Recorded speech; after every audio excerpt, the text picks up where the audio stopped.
So let's go to the rights and so I'm not going to spend much time with this. You can read this for yourself. There's a publication by the Attorney General's office on the rights of wards that came out a couple of years ago. These are some things that are in statute or case law, and they're just sort of common. Some of it's just common sense, like you can't get married for your ward. And in fact, a ward can get married. It's a different test as to capacity to marry.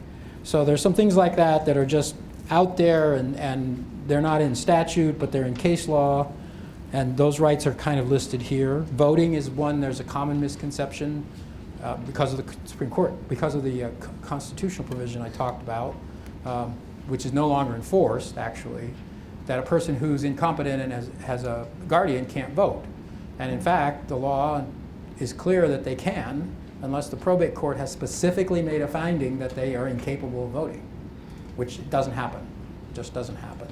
And the state law doesn't allow for any other mechanism to take away their right to vote. And we have a consent decree in federal court with the Secretary of State that says they can't do it. So all of those things line up to say most people, you know, who want to vote can vote. It's a good example.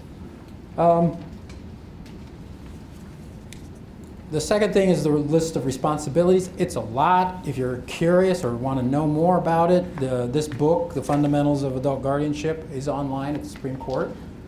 Take it, spend some time with it, figure out what you're getting yourself into. Most people do just fine, but some people trip up.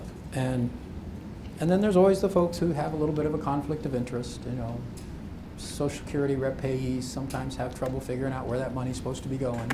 That's a different question, but it gets you in trouble. And then let's jump ahead real quickly to transition planning opportunities, because this is some areas where why we're talking about all this.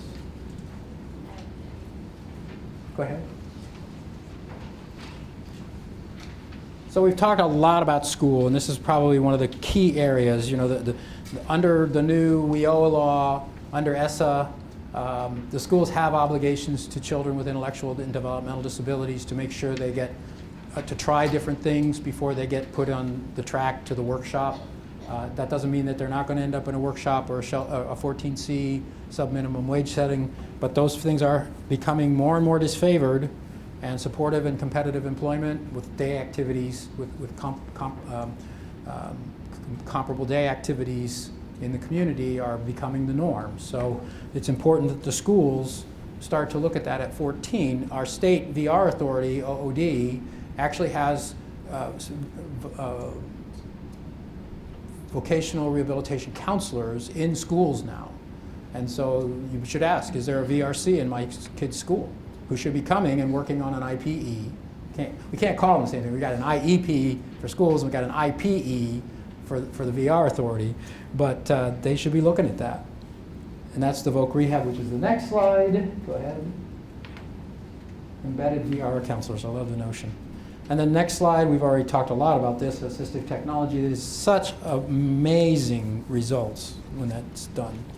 So the back of the thing is, go ahead, some resources, our website. We don't have our Facebook up there, but you can get there from our website.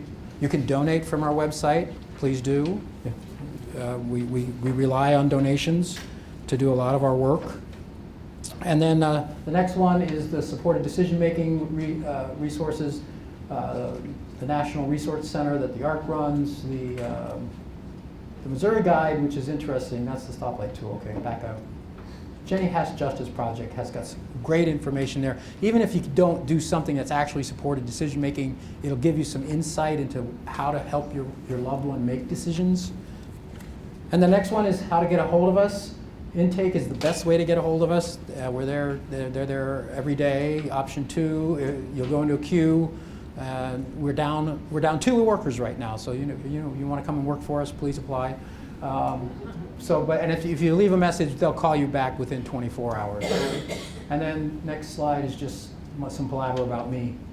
So thank you so much. We'll keep talking. Good questions. Yes.